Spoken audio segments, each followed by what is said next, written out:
Meu filho está enterrado há 20 anos no cemitério municipal de Santos. Eu visitava o túmulo dele todo domingo sem falta. Levava flores frescas. Limpava a lápide com as próprias mãos. O nome dele está gravado em granito cinza. Lucas Henrique Oliveira. Nascido em 15 de março de 1985.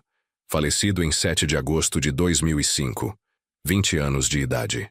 Guardei o número de telefone dele na agenda durante todo esse tempo, porque apagar aquele contato seria como enterrá-lo de novo. Pagava a conta do celular dele religiosamente, R$ 32 por mês, mesmo sabendo que a linha estava desativada há quase 2 décadas. No mês passado, na madrugada de 15 de setembro, meu telefone tocou às 3h12 da manhã. O visor mostrava o nome dele, Lucas. A foto de perfil era a mesma de sempre, tirada no aniversário de 18 anos dele, sorrindo com aquele jeito despreocupado que só os jovens têm. Atendi com as mãos tremendo tanto que quase derrubei o aparelho no chão. Uma voz do outro lado disse: "Pai, eu não sei onde estou." Era a voz do meu filho. Eu conheceria aquela voz em qualquer lugar, a mesma que eu ouvi durante 20 anos, a mesma que ficou gravada na minha memória como uma cicatriz que nunca sara. Mas antes de continuarmos, confira se você já está inscrito no canal e escreva nos comentários de onde você está assistindo este vídeo. Meu nome é Francisco Oliveira, tenho 58 anos e trabalho como mecânico automotivo em Santos, litoral de São Paulo. Passei a vida inteira consertando carros na mesma oficina da Avenida Ana Costa, no bairro do Gonzaga. Acordo às 5h30 da manhã todos os dias, tomo café preto sem açúcar, como pão com manteiga e saio de casa às 6h15 para pegar o ônibus das 6h40. A rotina nunca mudou, nem mesmo depois que perdi meu filho. A vida continua, as contas chegam, os clientes precisam dos carros consertados. Você não pode simplesmente parar de viver porque alguém que você ama morreu, mas também não volta a viver de verdade. Você apenas existe, ocupando espaço, cumprindo obrigações, esperando que cada dia termine para recomeçar outro igual no dia seguinte. O acidente aconteceu numa sexta-feira à noite. Lucas estava voltando do trabalho dele, um estágio numa empresa de informática no centro de Santos. Ele trabalhava das 14 às 22 horas, ganhava R$ 600 por mês e estava orgulhoso daquele primeiro emprego. Naquela noite pegou o ônibus como sempre fazia, mas desceu 2 pontos antes do nosso prédio, porque queria comprar pão para o café da manhã do sábado. Atravessou a Avenida Conselheiro Nébias, na faixa de pedestres, quando um carro em alta velocidade avançou o sinal vermelho e o atingiu em cheio. O motorista estava embriagado, dirigindo um Volkswagen Gol prata com o farol queimado do lado direito. O impacto jogou meu filho a 6 metros de distância. A perícia disse que ele morreu instantaneamente. Fratura de crânio, hemorragia interna, múltiplas fraturas pelo corpo todo. Disseram que ele não sofreu, que foi tudo muito rápido. Eu não sei se isso é verdade ou se é só algo que falam para consolar os familiares. A polícia me ligou às 23h41. Eu estava assistindo o Jornal Nacional atrasado na televisão, comendo uma maçã na sala. Quando o telefone tocou, meu coração apertou antes mesmo de atender. Pais sabem quando algo está errado?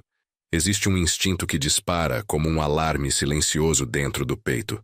O policial do outro lado da linha se identificou como Sargento Marcelo da Silva, da Delegacia de Trânsito de Santos. Ele falou com aquela voz controlada que pessoas treinadas usam para dar notícias ruins. Disse que tinha ocorrido um acidente grave na Avenida Conselheiro Nébias, que precisavam de um familiar para fazer o reconhecimento no Hospital Guilherme Álvaro. Não disse que meu filho estava morto, mas eu entendi pelo tom de voz, pela pausa longa demais antes de falar o nome do hospital. Desliguei o telefone e fiquei sentado no sofá por 3 minutos inteiros sem conseguir me mexer. Minha esposa, na época, Regina, estava no quarto dormindo. Eu não quis acordá-la ainda. Não sabia como dizer. Não sabia se conseguiria pronunciar as palavras em voz alta sem desabar completamente. Dirigi até o Hospital Guilherme Álvaro, quebrando todos os limites de velocidade. Passei 3 sinais vermelhos. Não me importava se a polícia me parasse. Estacionei o carro atravessado numa vaga de ambulância e corri para a entrada da emergência. O segurança na porta viu minha expressão e nem tentou me barrar. Na recepção, uma enfermeira com cabelo preso em coque me levou até uma sala pequena no 2º andar. Sala de família. Era isso que estava escrito na placa da porta. Eu sabia o que significava. Eles só usam aquelas salas para dar as piores notícias, para quando não há mais nada a fazer, quando a pessoa já está morta e só falta alguém confirmar a identidade. Um médico jovem, não devia ter mais de 30 anos, entrou na sala 2 minutos depois. Ele usava jaleco branco manchado de sangue na altura do abdômen. Sentou na cadeira na minha frente e colocou as mãos sobre a mesa, entrelaçando os dedos num gesto ensaiado. Disse que lamentava muito, que tinham feito tudo o que era possível, que o traumatismo craniano tinha sido severo demais. Perguntou se eu queria ver o corpo. Eu não conseguia falar, apenas balancei a cabeça que sim. Me levaram até uma sala fria no subsolo. O cheiro de desinfetante químico era tão forte que queimava a garganta. Havia 3 macas com lençóis brancos cobrindo corpos. O médico me guiou até a maca do meio e perguntou se eu estava pronto.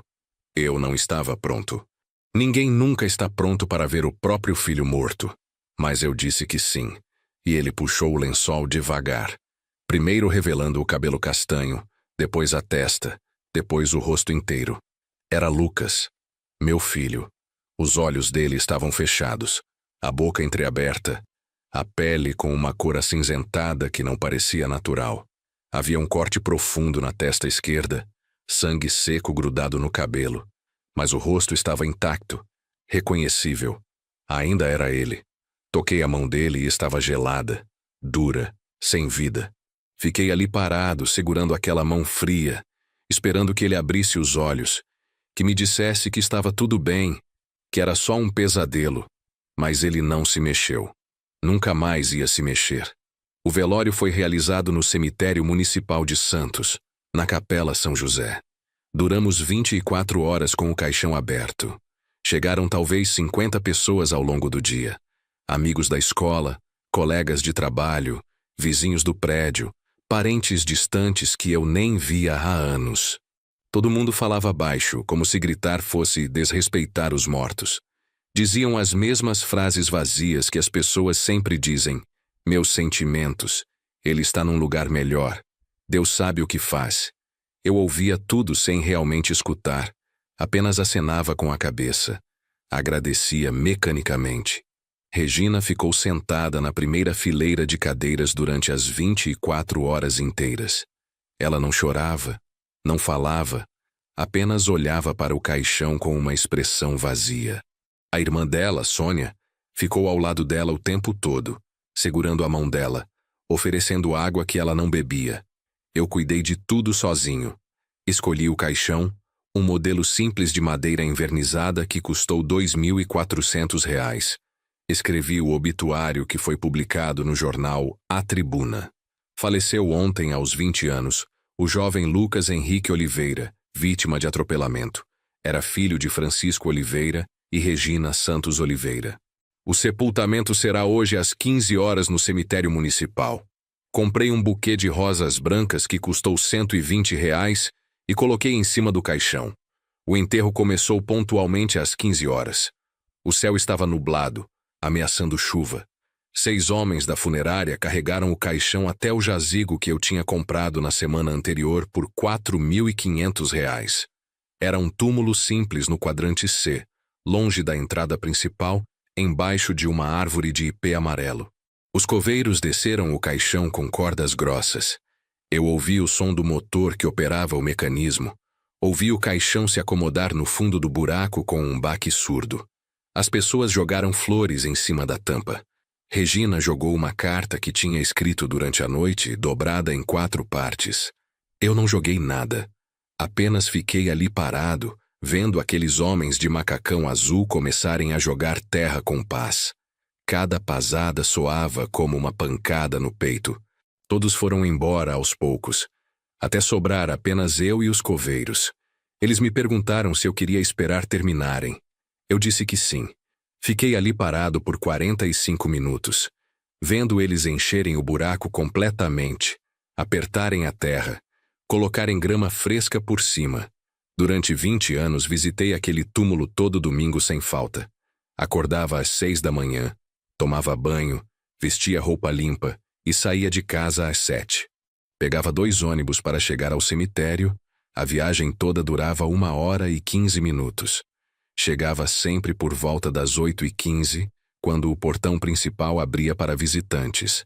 Caminhava até o quadrante C, encontrava o IP amarelo e me ajoelhava na frente da lápide de granito cinza. Levava sempre um balde pequeno com água, pano de limpeza e flores frescas.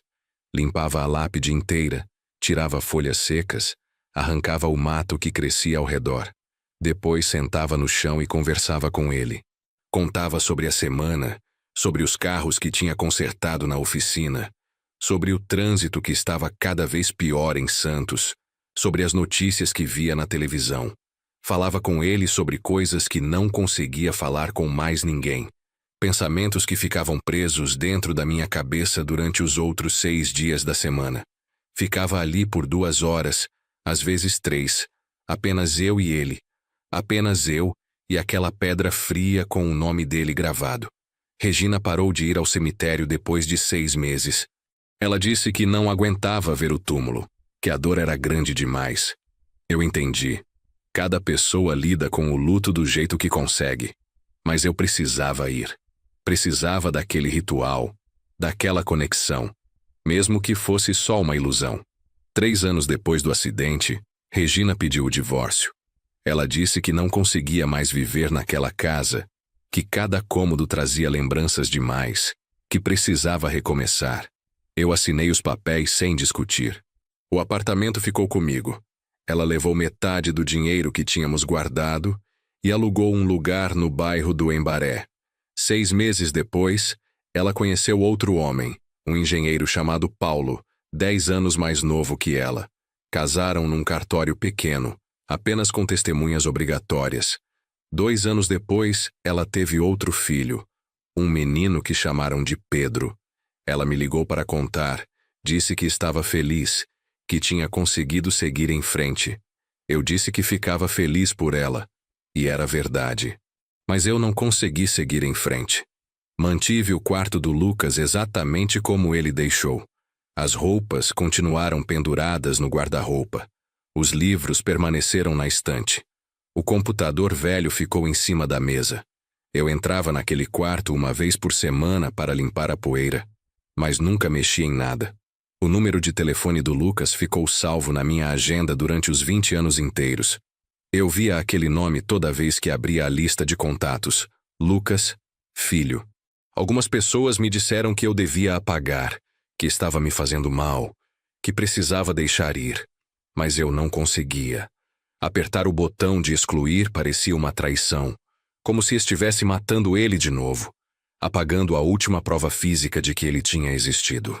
A operadora de telefonia continuou cobrando a mensalidade mesmo depois que cancelei a linha dele. R$ 32 por mês para manter o número ativo no sistema deles, mesmo que ninguém pudesse ligar para aquele número ou receber ligações dele.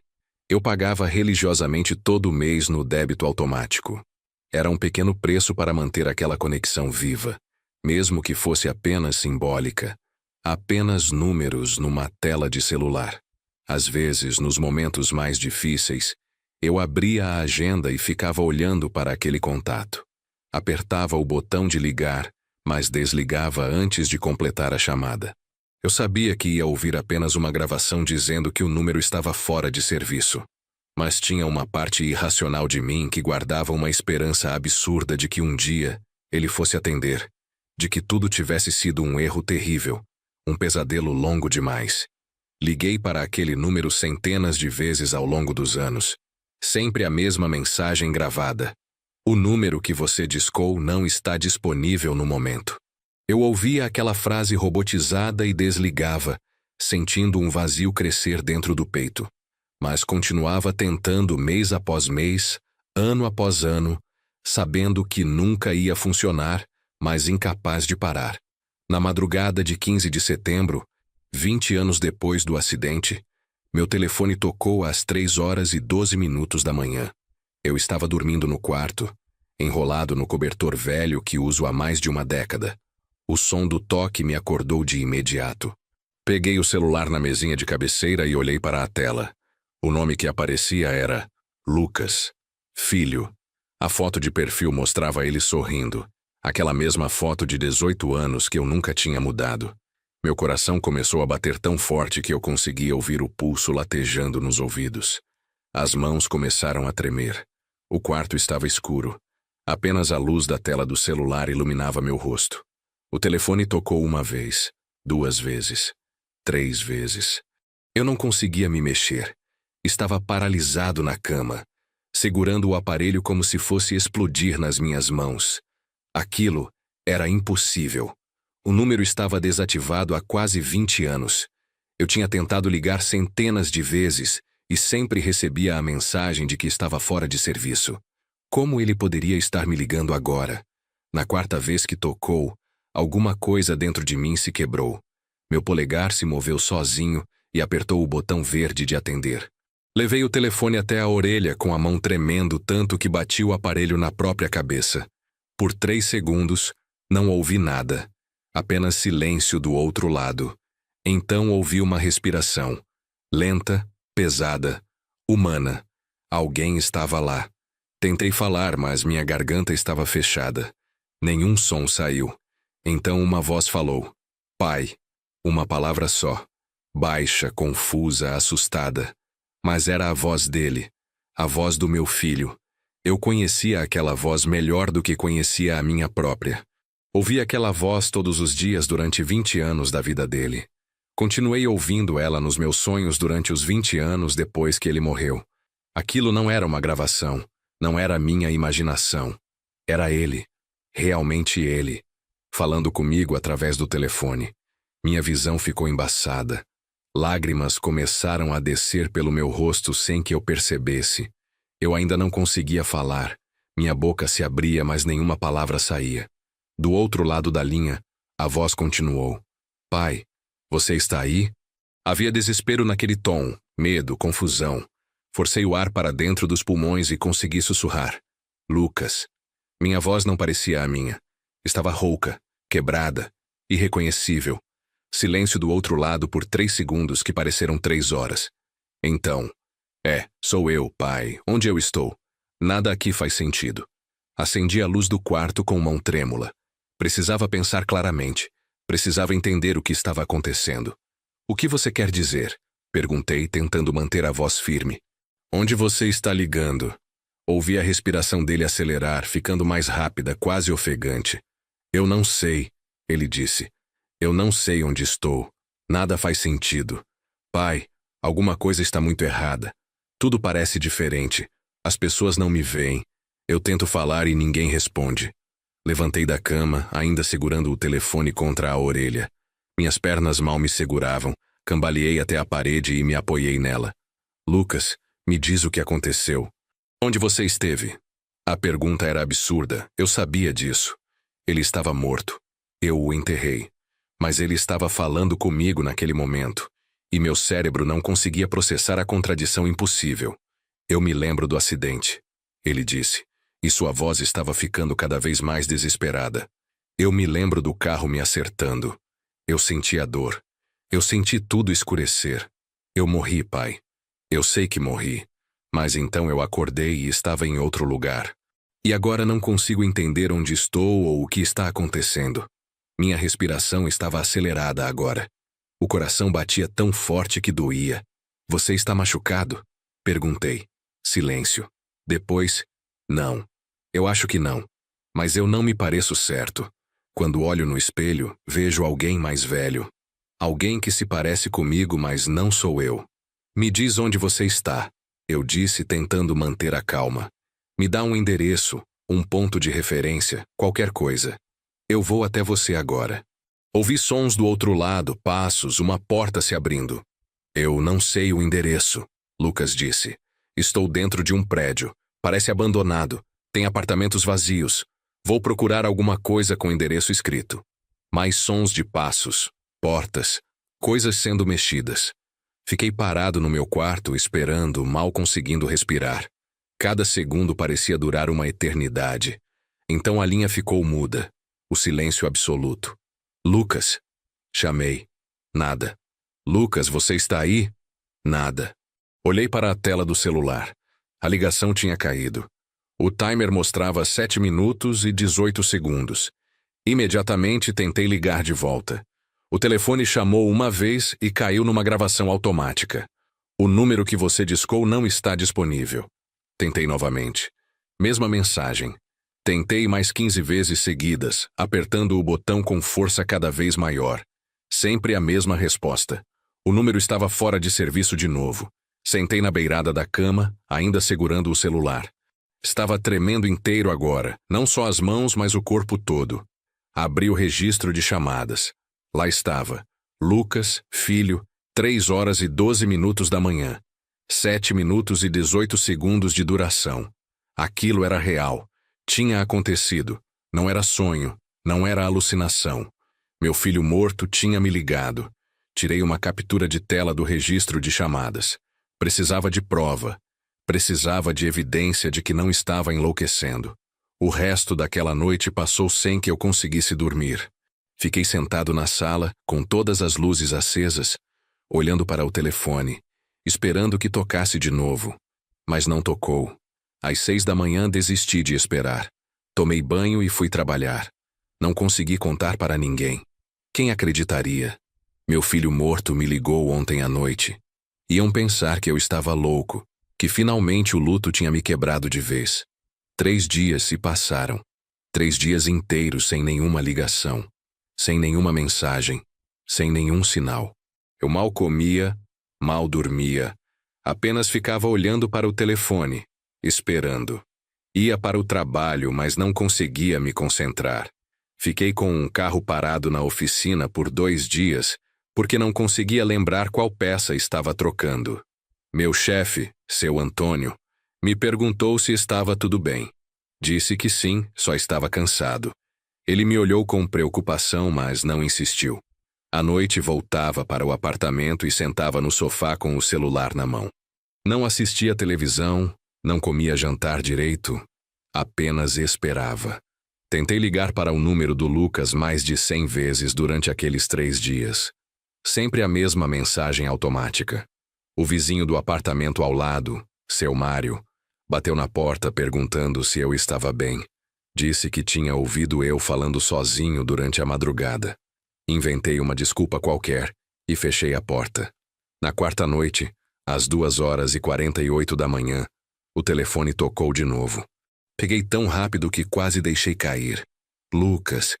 Filho aparecia na tela novamente. Atendi antes do primeiro toque terminar. Lucas, disse imediatamente. Pai. A voz dele veio do outro lado, mais fraca dessa vez, cansada. Eu achei alguma coisa.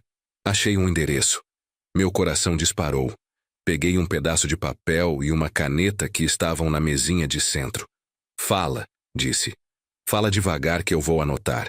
Ele leu lentamente. Rua 15 de Novembro, número 1400, apartamento 42, Campinas, São Paulo. Anotei cada letra com mão trêmula. Campinas? Repeti. Como você foi parar em Campinas? Era a 2 horas de São Paulo, 3h30 de Santos. Eu não sei, ele disse. Sua voz estava quebrando. Eu não sei como cheguei aqui. Pai, tem algo muito errado comigo. Eu saí na rua hoje e as pessoas passam por mim como se eu não existisse. Uma mulher entrou dentro de mim, atravessou meu corpo. Eu acho que estou morto. Eu acho que sou um fantasma ou alguma coisa assim. Você não é um fantasma, eu disse, sem saber se aquilo era verdade. Fantasmas não usam telefone. Você está falando comigo agora, isso significa que você é real. Ele deu uma risada, mas era uma risada sem humor, cheia de desespero. Então o que eu sou? Perguntou. Eu olho no espelho e vejo um rosto que é quase o meu, mas mais velho. Eu tenho cicatrizes que não me lembro de fazer. Eu achei documentos aqui com um nome que não é o meu. Eu estou tão confuso. Eu estou tão cansado. Você pode vir me buscar? Por favor. As últimas palavras saíram como um pedido de criança. Vulnerável. Assustada. Era o mesmo tom de voz que ele usava quando era pequeno e tinha pesadelos, quando me chamava no meio da noite pedindo para eu ficar com ele até dormir. Eu vou, disse com firmeza. Eu estou saindo agora. Vou estar aí em 4 horas. Você consegue esperar 4 horas? Silêncio. Depois eu vou tentar, pai. Eu estou com medo. Eu sei, respondi. Eu também estou. Mas eu vou até você. Eu prometo. A ligação caiu de novo, do mesmo jeito abrupto da primeira vez. Olhei para o relógio. 2h53 da manhã. Não liguei de volta porque sabia que não ia funcionar. Levantei do sofá e fui direto para o quarto. Joguei roupas numa mochila velha, peguei a carteira e as chaves do carro. Não avisei ninguém. Não liguei para o trabalho. Simplesmente saí do apartamento e desci as escadas correndo. Meu carro, um Chevrolet Corsa 2008, estava estacionado na rua em frente ao prédio. Entrei, liguei o motor e saí dirigindo em direção à rodovia Anchieta. O trânsito estava vazio naquele horário. Peguei a rodovia e acelerei até 130 km por hora, bem acima do limite permitido. Não me importava se a polícia me parasse. Meu filho estava vivo em algum lugar, de alguma forma impossível, e eu precisava chegar até ele. A rodovia Anchieta à noite é uma sequência interminável de curvas apertadas cortando a Serra do Mar. As luzes dos postes de iluminação passavam como flashes amarelos, iluminando brevemente o interior do carro, antes de mergulhar tudo na escuridão de novo. Eu conhecia aquela estrada de cor. Tinha feito aquele trajeto centenas de vezes ao longo da vida, mas naquela madrugada parecia diferente, mais longa, como se estivesse dirigindo por dentro de um túnel sem fim. Passei por São Bernardo do Campo, por Santo André, entrei na rodovia dos Imigrantes e depois na Anhanguera. O GPS do celular mostrava 3 horas e 42 minutos até Campinas. Eu precisava chegar em menos tempo. Mantive o pé no acelerador, ultrapassando caminhões, mudando de faixa constantemente. Parei apenas uma vez num posto de gasolina em São Paulo, capital, próximo à Marginal Tietê, para abastecer e usar o banheiro. Eram 4h15 da manhã. O frentista era um rapaz novo. Não devia ter mais de 25 anos, com cara de cansaço de quem trabalha no turno da madrugada. Ele perguntou se eu queria completar o tanque. Disse que sim. Enquanto ele abastecia, entrei na loja de conveniência e comprei uma garrafa de água e 2 pães de queijo que estavam na estufa. Não tinha fome, mas sabia que precisava comer alguma coisa. Paguei R$17, voltei para o carro e continuei dirigindo enquanto mordia o pão sem realmente sentir o gosto. Minha cabeça estava cheia de perguntas que não tinham resposta. Como meu filho podia estar vivo? Eu vi o corpo dele. Toquei a mão gelada dele. Assisti o caixão ser enterrado. Se ele estava vivo, quem estava naquele túmulo? E se ele estava vivo, onde ele esteve durante 20 anos? Cheguei em Campinas às 6h37 da manhã. O sol estava nascendo, pintando o céu com tons de laranja e rosa. A cidade estava acordando, carros começando a encher as ruas, pessoas saindo para trabalhar. Coloquei o endereço no GPS. Rua 15 de Novembro, 1400. O aplicativo calculou 12 minutos até o destino. Segui as instruções, passando por avenidas largas, semáforos, rotatórias. Campinas é uma cidade grande, com mais de 1 milhão de habitantes, movimentada, barulhenta. Eu não conhecia quase nada dali. Tinha vindo apenas 2 vezes na vida, sempre a trabalho. Virei à esquerda na Rua 15 de Novembro e comecei a procurar o número. 1200, 1300, finalmente 1400. Parei o carro na frente de um prédio velho de 4 andares. A fachada era de tijolos vermelhos desgastados. Muitas janelas estavam quebradas. Havia tábuas de madeira pregadas em algumas delas. Um cartaz desbotado pendurado na grade da frente dizia: "Proibida a entrada. Prédio interditado pela Defesa Civil." Meu estômago apertou. Aquele prédio estava abandonado, vazio. Como Lucas poderia estar ali? Desliguei o motor e fiquei sentado por 1 minuto olhando para o edifício. Não havia movimento nenhum, nenhuma luz acesa nas janelas, nenhum sinal de vida. A rua estava movimentada. Pessoas passavam na calçada a caminho do trabalho, mas ninguém prestava atenção naquele prédio condenado. Saí do carro e atravessei a rua. A grade da frente tinha um cadeado enferrujado, mas ao lado vi que havia um buraco grande o suficiente para uma pessoa passar. Olhei ao redor para ver se alguém estava prestando atenção. Ninguém. Me abaixei e passei pelo buraco na grade. O portão de vidro da entrada principal estava trancado com correntes grossas. Contornei o prédio pela lateral esquerda e encontrei uma porta de metal com a fechadura quebrada. Empurrei devagar e ela se abriu com um rangido alto que ecoou pelo corredor vazio. O cheiro me atingiu imediatamente. Mofo, urina, lixo acumulado. Era o cheiro de abandono, de um lugar que não via manutenção há anos. Liguei a lanterna do celular e entrei.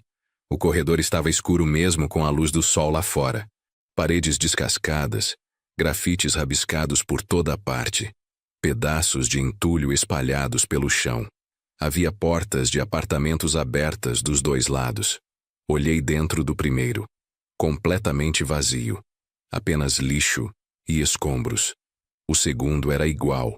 Todos os apartamentos do primeiro andar estavam destruídos, abandonados, sem nenhum móvel, sem nenhum sinal de que alguém tinha vivido ali recentemente. Encontrei a escada no fim do corredor. Os degraus de concreto estavam rachados, com marcas de sujeira acumulada.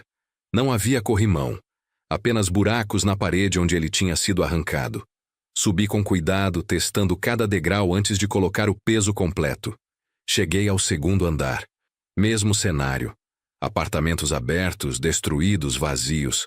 Procurei o número 42, mas não encontrei nenhuma numeração nas portas. Muitas placas tinham sido arrancadas. Continuei subindo. Terceiro andar, depois quarto andar. Meus pulmões ardiam do esforço e do ar viciado. No quarto andar, no fim do corredor à direita, vi uma porta que estava fechada. Completamente fechada, diferente de todas as outras. E tinha uma placa de metal pregada nela com o número 42. Meu coração começou a bater mais rápido. Caminhei até a porta devagar, pisando em cacos de vidro que estalavam sob meus pés. Parei na frente da porta e estendi a mão para girar a maçaneta. Estava aberta. Empurrei a porta e ela se abriu sem fazer barulho. Entrei e parei imediatamente. O apartamento estava limpo. Não como os outros. Este estava arrumado, organizado, como se alguém morasse ali. A sala tinha um sofá marrom velho, mas conservado, uma mesinha de centro de madeira, uma televisão pequena em cima de um rack. As paredes estavam pintadas de bege claro, sem descascar, sem grafites. O chão estava varrido. Não havia pó acumulado. Caminhei mais para dentro, olhando ao redor com incredulidade. Como aquele apartamento podia estar assim no meio de um prédio condenado? Na parede da esquerda, havia fotografias emolduradas penduradas em fileiras organizadas. Me aproximei e meu sangue gelou. Eram fotos da minha família. Eu, Regina e Lucas, quando ele era pequeno. Uma foto dele com 5 anos no parquinho da praça perto de casa. Outra dele com 10 anos no aniversário, segurando um bolo de chocolate. Sua formatura do ensino médio. Fotos que eu tinha cópias idênticas guardadas em casa. Passei para a próxima parede e parei de respirar. Havia mais fotos, mas estas eram diferentes. Mostravam Lucas mais velho. Muito mais velho. Em uma foto ele aparecia com talvez 30 anos, usando terno em frente a um prédio comercial que eu não reconhecia. Em outra, estava sentado numa mesa de bar com outras pessoas, todos sorrindo, copos de cerveja na frente deles. Ele parecia ter uns 35 anos nessa. Em outra foto, mais recente ainda, ele estava em frente a este mesmo prédio onde eu estava agora, a Rua 15 de Novembro ao fundo. Parecia ter uns 40 anos. Cabelo mais curto, algumas rugas ao redor dos olhos, mas era ele. Inconfundivelmente ele. Tirei o celular do bolso e comecei a fotografar todas aquelas imagens. Minhas mãos tremiam tanto que algumas fotos saíram desfocadas. Aquilo não fazia sentido. Lucas morreu com 20 anos. Essas fotos mostravam ele vivendo décadas além daquela data. Como isso era possível? Fui até a cozinha. Havia louça limpa escorrendo no escorredor de pratos. Uma caneca com resíduo de café no fundo estava sobre o balcão. Toquei a caneca. Ainda estava levemente morna. Alguém tinha bebido café ali recentemente. Muito recentemente. Abri a geladeira. Tinha comida dentro. Ovos, leite, queijo, restos de comida em potes plásticos. Peguei a caixa de leite e olhei a validade. Vencia em 5 dias. Produto fresco comprado há pouco tempo. Fechei a geladeira e vi um bilhete preso na porta com um ímã de propaganda de pizzaria. O bilhete estava escrito à mão em folha de caderno. Reconheci a letra imediatamente. Era a caligrafia do Lucas. A mesma letra meio torta, com as letras A sempre abertas demais. O jeito que ele fazia o S com uma curva exagerada. Peguei o bilhete com mão trêmula e comecei a ler. Pai, se você está lendo isso, eu não sei o que está acontecendo comigo. Acordei aqui há 2 semanas sem nenhuma memória de como cheguei. Tenho documentos que dizem que meu nome é Gabriel Ferreira, que tenho 38 anos, que trabalho como técnico de manutenção. Tenho um RG, uma carteira de trabalho, contas de luz e água no meu nome. Mas eu não me lembro de nada disso. Eu me lembro de ser o Lucas. Eu me lembro de você, da mãe, da nossa casa em Santos. Eu me lembro do acidente. Eu me lembro de morrer. Eu senti o carro me acertar, senti a dor, senti tudo escurecer. Mas então acordei aqui como se fossem 20 anos depois. As pessoas aqui me conhecem como Gabriel. Vizinhos acenam quando me veem. O dono do mercado da esquina me cumprimenta pelo nome. Mas eu não sou o Gabriel. Eu sou o Lucas, seu filho. Não sei se estou louco. Não sei se estou sonhando. Não sei se estou morto e isso é algum tipo de purgatório. Por favor, me ajude a entender o que aconteceu. Li o bilhete 3 vezes. Dobrei ele com cuidado e coloquei no bolso da calça. Andei até o quarto. A porta estava entreaberta. Empurrei e entrei. Uma cama de casal com lençóis azuis arrumados. Um guarda-roupa de madeira escura encostado na parede. Uma cômoda com mais fotografias em cima. Abri a primeira gaveta da cômoda. Roupas masculinas dobradas, cuecas, meias, camisetas. Tudo tamanho grande. Lucas usava tamanho grande. Abri a gaveta de baixo e encontrei documentos. Peguei uma carteira de couro preta e abri. Dentro havia um RG. A foto mostrava um homem de aproximadamente 40 anos. Cabelo castanho curto, olhos castanhos, uma pequena cicatriz no queixo. Era Lucas mais velho. Os mesmos olhos, o mesmo formato de rosto, a mesma cicatriz que ele tinha ganhado aos 7 anos quando caiu da bicicleta. Mas o nome no documento dizia Gabriel Henrique Ferreira. Data de nascimento: 15 de março de 1985. A mesma data de nascimento do Lucas. Endereço: Rua 15 de Novembro, 1400. Apartamento 42, Campinas, São Paulo. Peguei mais documentos da gaveta. Uma carteira de trabalho assinada pela empresa Manutenção Industrial Campinas. Função: técnico de manutenção elétrica. Salário: R$ 2.400. Data de admissão: 3 de fevereiro de 2015.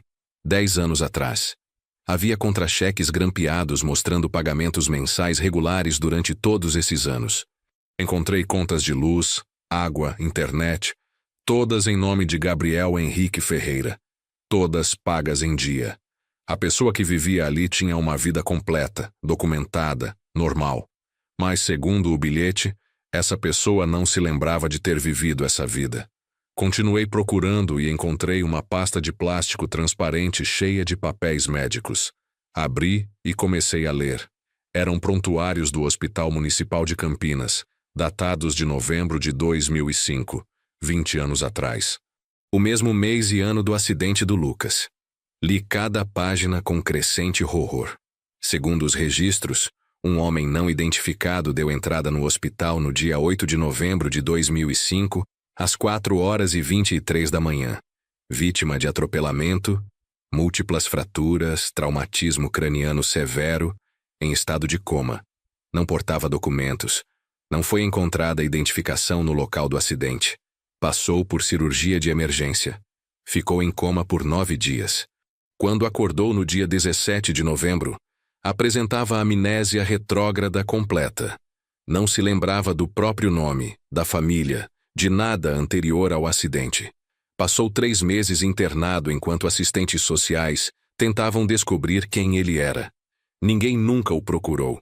Nenhuma família deu queixa de desaparecimento que batesse com a descrição dele. Ele se tornou um João Ninguém, um homem sem passado. Quando recebeu alta em fevereiro de 2006, a assistência social o ajudou a tirar novos documentos. Como não sabia seu nome verdadeiro, escolheu um novo: Gabriel Henrique Ferreira. Sentei na beirada da cama segurando aqueles papéis. Minha cabeça girava tentando processar o que estava lendo. No dia 8 de novembro de 2005, um homem deu entrada naquele hospital em Campinas após um atropelamento. Mas o Lucas tinha morrido no dia 7 de novembro em Santos. Um dia de diferença. 2 cidades diferentes. 2 acidentes. Ou seria o mesmo acidente? Peguei meu celular e pesquisei no Google. Acidente Avenida Conselheiro Nébias Santos, 7 de novembro de 2005.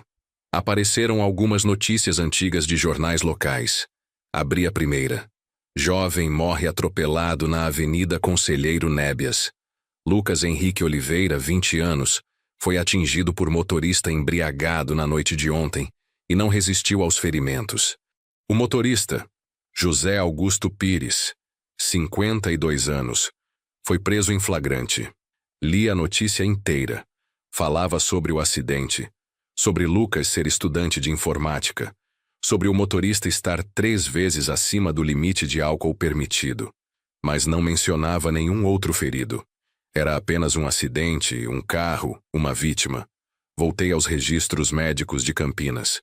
Procurei alguma menção de como aquele homem sem identificação tinha chegado ao hospital. Encontrei um relatório do SAMU. Dizia que ele foi encontrado caído na Avenida Brasil, próximo ao terminal rodoviário de Campinas, às 3h50 da manhã do dia 8. Uma moradora de rua que dormia na região chamou a ambulância. O homem estava inconsciente, com ferimentos graves consistentes com atropelamento, mas não havia nenhum carro no local, nenhum motorista, nenhuma testemunha. Apenas o corpo dele no chão, como se tivesse aparecido ali do nada. Tentei montar um cronograma na minha cabeça. Lucas foi atropelado em Santos às 23h45 do dia 7. Eu recebi a ligação da polícia às 23h41. Fui até o hospital. Identifiquei o corpo por volta de 1h da manhã do dia 8. Enquanto isso, um homem aparentemente idêntico a ele dava entrada num hospital em Campinas às 4h23 da mesma madrugada. Como isso era possível? Procurei nos documentos um número de telefone do hospital. Encontrei um cartão de consulta com o número da recepção. Disquei. Uma atendente atendeu depois de 4 toques. Hospital Municipal de Campinas. Bom dia. Tentei controlar minha voz. Bom dia, meu nome é Francisco Oliveira. Preciso falar com alguém sobre um paciente que foi atendido aí em novembro de 2005. Silêncio do outro lado. Depois. Senhor, isso foi há 20 anos. Esses registros estão arquivados. O senhor é familiar do paciente? Sou, menti. É sobre meu filho. Mais silêncio. Vou transferir para o setor de arquivos médicos. Um momento. Música de espera por 3 minutos. Então uma voz feminina, mais velha. Arquivos médicos, Dona Marlene falando. Expliquei novamente. Ela fez várias perguntas. Nome do paciente, data de internação, número de registro. Disse que o nome era Gabriel Henrique Ferreira, mas que na época da internação, ele estava sem identificação. Dona Marlene colocou em espera de novo. 5 minutos se passaram. 10 minutos. Eu fiquei andando em círculos pela sala do apartamento, esperando. O telefone pressionado contra a orelha. Finalmente ela voltou. Senhor, encontrei o registro. Paciente masculino, não identificado na admissão. Entrada no dia 8 de novembro de 2005. Diagnóstico. politraumatismo por atropelamento, coma induzido, amnésia pós-traumática. Ficou internado por 3 meses. Recebeu alta em fevereiro de 2006, com acompanhamento do serviço social. Esse paciente, perguntei cuidadosamente, chegou a ter a identidade confirmada? Alguém da família apareceu procurando por ele? Não, senhor. Segundo as anotações aqui, ninguém nunca apareceu. Ele ficou registrado como João Ninguém, até tirar novos documentos. Por que o senhor está perguntando isso depois de tanto tempo? Não sabia como responder sem parecer louco. É porque... Comecei devagar. Eu acho que esse homem pode ser meu filho. Meu filho morreu num acidente em Santos no mesmo período. Mas agora surgiram algumas dúvidas sobre a identificação do corpo. Dona Marlene ficou em silêncio por um momento. Quando falou, sua voz estava diferente, mais cuidadosa. Senhor Oliveira, o senhor está dizendo que acha que houve uma troca de identidade? Que o corpo que o senhor enterrou não era seu filho? Eu não sei, admiti. Mas as datas coincidem, as circunstâncias coincidem.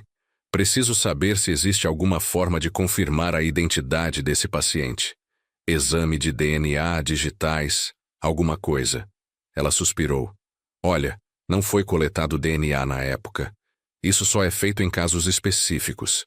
Mas se o senhor quiser investigar, sugiro que entre em contato com a Polícia Técnico-Científica de Campinas. Eles têm os registros antigos de acidentes e podem solicitar exumação se houver fundamento legal. Agradeci e desliguei. Exumação.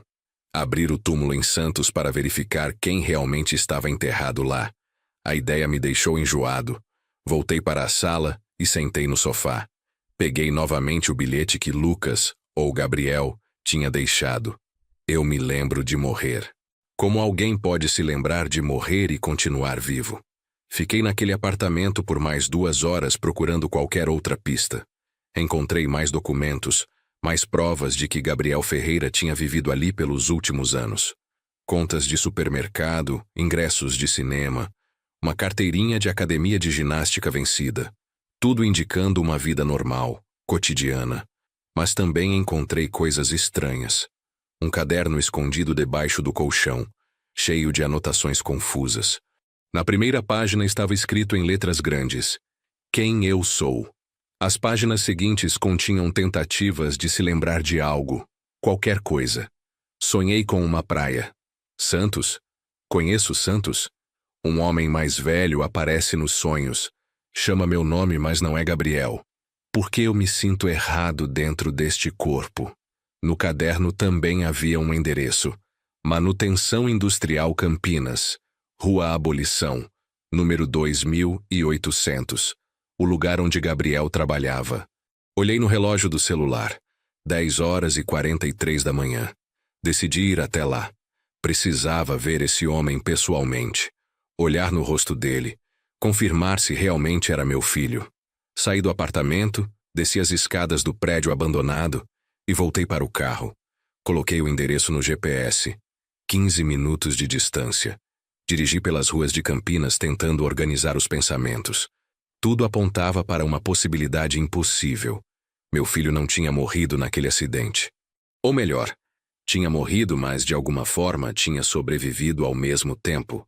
Outra versão dele, com ferimentos similares, tinha dado entrada num hospital diferente e sobrevivido. Mas sem memória, sem identidade, sem saber quem era. Virou outra pessoa. Gabriel Ferreira. Viveu 20 anos como outra pessoa, até que alguma coisa mudou há 2 semanas. As memórias antigas começaram a voltar. Ele começou a se lembrar de ser Lucas. Cheguei na fábrica. Era um galpão industrial grande, cercado por muros altos.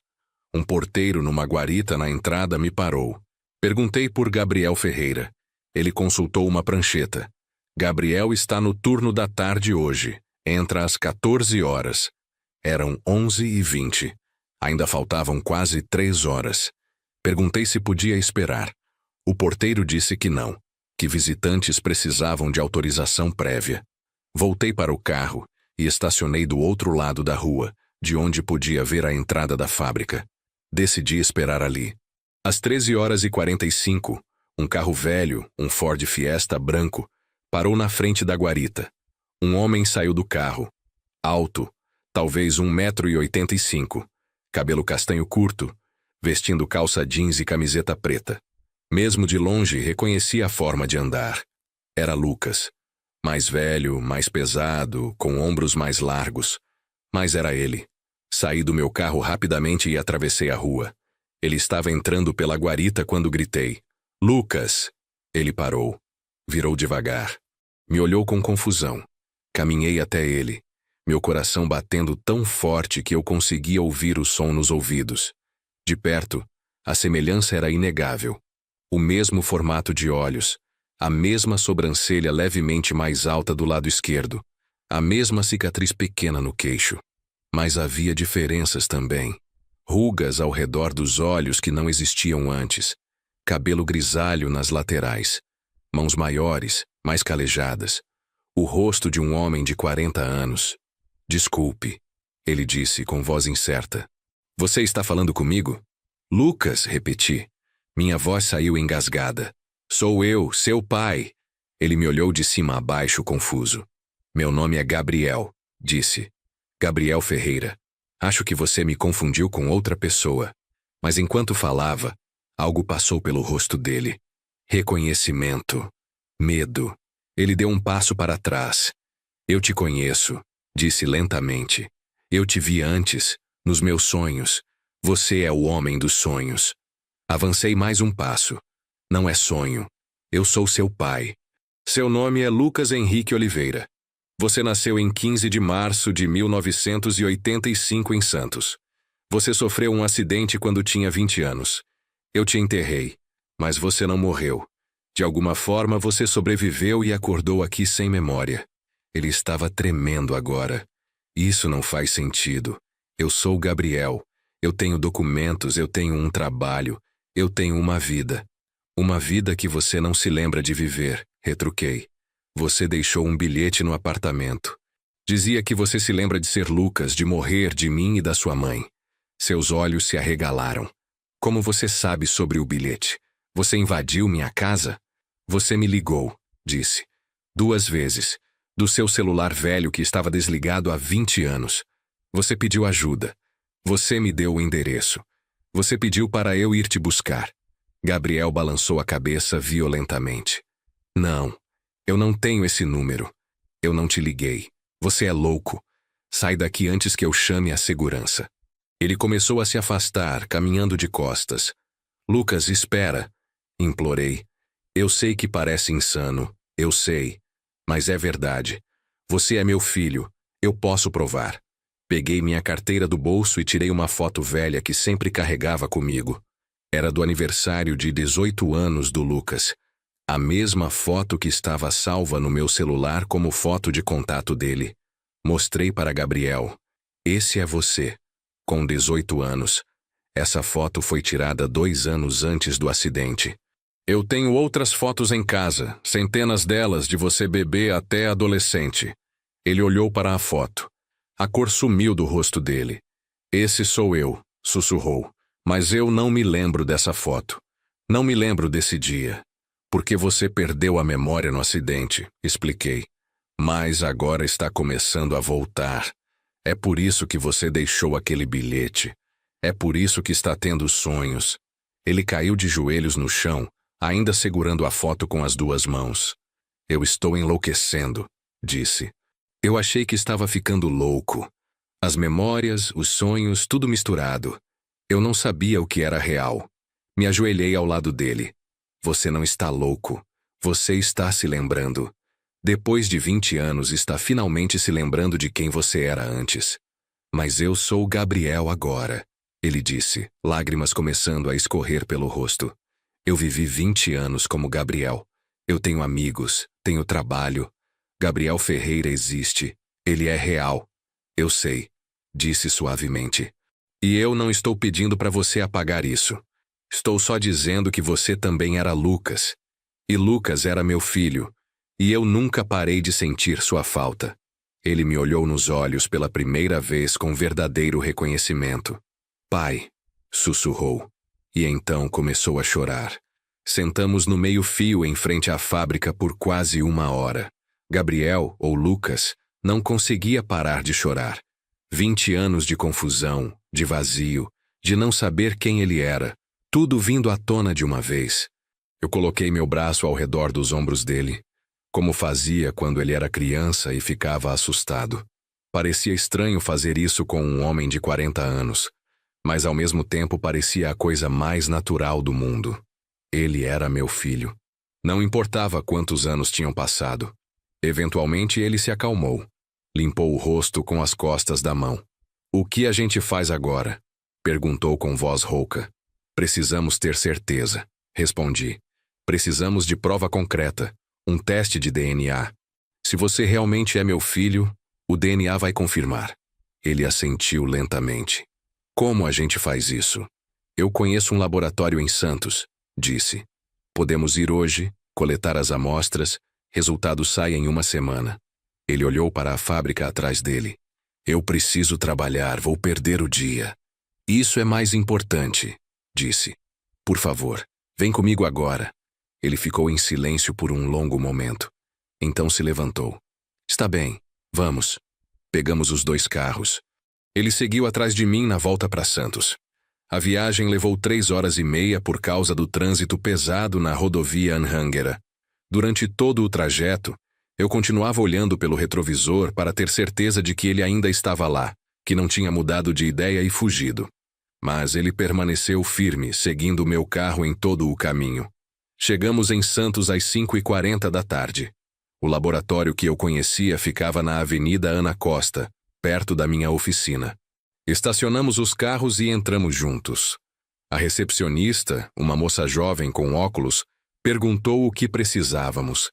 "Teste de paternidade", disse. "Para os 2. Ela nos deu formulários para preencher e explicou o procedimento. Seria uma coleta simples de células da bochecha com um cotonete especial. Resultado em 7 dias úteis. Preço: R$ 480. Paguei com cartão de crédito parcelado em 3 vezes. Nos levaram para uma sala pequena. Uma enfermeira com jaleco branco abriu um kit esterilizado. "Primeiro comigo." "Abra a boca, por favor." Abri e ela passou o cotonete na parte interna da bochecha por 15 segundos, coletando células. Colocou o cotonete num tubo plástico selado e etiquetou com meu nome. Depois foi a vez de Gabriel. Ele abriu a boca e ela repetiu o processo. Outro tubo, outra etiqueta, desta vez com o nome Gabriel Henrique Ferreira. "Pronto", disse a enfermeira. "Os resultados vão ficar prontos no dia 25 de setembro. Vocês receberão por e-mail e podem buscar uma via impressa aqui na recepção."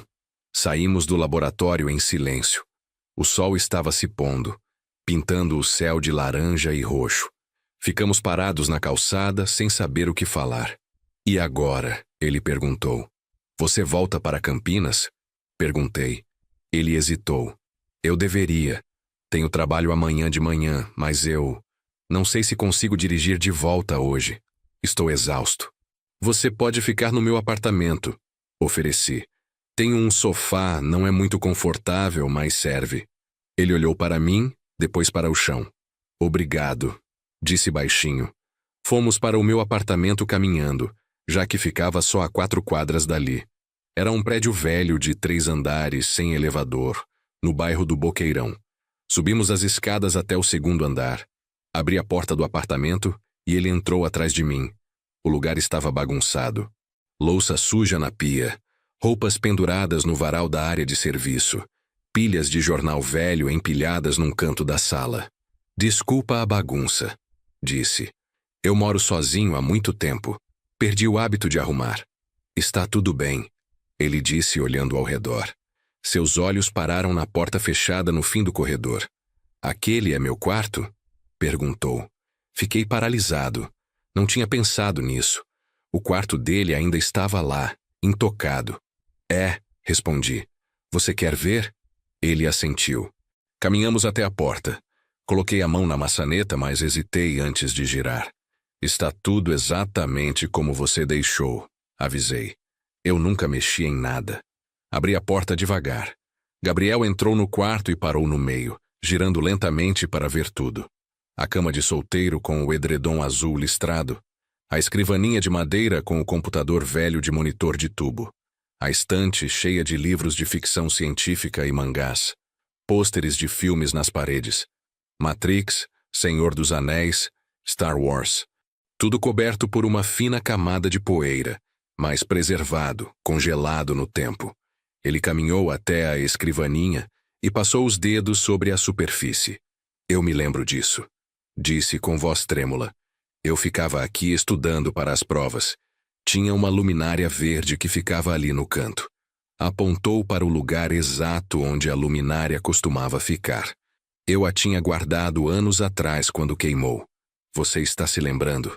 Disse, meu coração acelerando. Ele pegou um livro da estante. O Guia do Mochileiro das Galáxias, leu o título. Eu li isso. Eu me lembro de ler, era meu livro favorito. Eu reli 3 vezes. Lágrimas começaram a escorrer pelo meu rosto. 20 anos esperando por isso. 20 anos visitando um túmulo, conversando com uma pedra, mantendo um quarto intacto na esperança impossível de que algum dia ele voltaria. E agora ele estava aqui, se lembrando, voltando para mim pedaço por pedaço. Gabriel virou e me viu chorando. Pai, disse, e sua voz quebrou na palavra. Atravessou o quarto em 3 passos e me abraçou. Foi um abraço apertado, desesperado, de alguém que esteve perdido por muito tempo e finalmente encontrou o caminho de casa. Segurei ele com toda a força que tinha, sentindo o peso dele, a solidez dele, a realidade dele. Meu filho estava vivo. Estava nos meus braços. Depois de 2 décadas de ausência impossível, ficamos naquele quarto por horas. Sentamos no chão encostados na cama, e eu comecei a contar histórias. Histórias da infância dele que talvez ele não se lembrasse. Como ele tinha aprendido a andar com 11 meses, mais cedo que a maioria das crianças. Como tinha ficado com medo de palhaços depois de uma festa de aniversário aos 4 anos, e chorou por 2 horas seguidas. Como tinha quebrado o braço aos 7 caindo da bicicleta tentando fazer uma manobra que viu num filme. A cicatriz no queixo. Ele disse de repente tocando a marca pequena. Foi dessa queda? Foi, confirmei. Você bateu o queixo no guidão. Sangrou muito. Tive que te levar no pronto-socorro para dar 3 pontos. Ele passou os dedos pela cicatriz repetidamente, como se estivesse tentando sentir a memória através da pele. Eu sempre tive essa marca, mas nunca soube de onde veio. Gabriel não tem memória dela porque Gabriel não existia quando aconteceu. A frase era estranha, assustadora. Falar dele mesmo na terceira pessoa, como se fossem 2 pessoas diferentes dividindo o mesmo corpo. Continuei contando. Sobre o primeiro dia de aula dele no jardim de infância, quando se recusou a soltar minha mão, e o professor teve que convencer ele por 20 minutos. Sobre quando ele tinha 10 anos e achou que queria ser astronauta, ficou obcecado com planetas e galáxias por meses inteiros. Sobre a primeira vez que ele se apaixonou, aos 15, por uma menina da escola chamada Amanda. Ficou tão nervoso que demorou 3 semanas para conseguir falar com ela. Amanda Costa, ele disse de repente, os olhos arregalados. Cabelo preto, aparelho nos dentes, sentava na 2ª fileira na aula de matemática. Você está lembrando, disse, mal conseguindo conter a emoção. Sim, ele sussurrou. Está voltando. Pedaços, imagens, como flashes de memória que estavam escondidos e agora estão aparecendo. Fechou os olhos e ficou em silêncio por 1 minuto. Quando abriu de novo, havia lágrimas. Eu me lembro da minha mãe, Regina. Ela fazia bolo de cenoura com cobertura de chocolate. Era minha comida favorita. Ela cantava baixinho quando estava cozinhando. Sua mãe, comecei cuidadosamente. Ela refez a vida. Depois do acidente. A gente se divorciou. Ela se casou de novo e teve outro filho. Gabriel assentiu devagar. Eu entendo. 20 anos é muito tempo. Ela tinha que seguir em frente. Você quer falar com ela? Perguntei. Quer que eu ligue para ela, conte o que está acontecendo? Ele pensou por um longo tempo. Não ainda, disse finalmente. Primeiro vamos esperar o resultado do DNA. Se confirmar que eu realmente sou Lucas, aí a gente pensa em como contar para ela. Mas eu não quero aparecer na vida dela do nada depois de 2 décadas se não tivermos certeza absoluta. Fazia sentido. Era o racional, o cuidadoso. Mas eu sabia que tinha outra razão também. Medo. Medo de que Regina não acreditasse, não aceitasse, não quisesse reconhecer o filho que tinha perdido. Ficamos acordados até quase meia-noite conversando.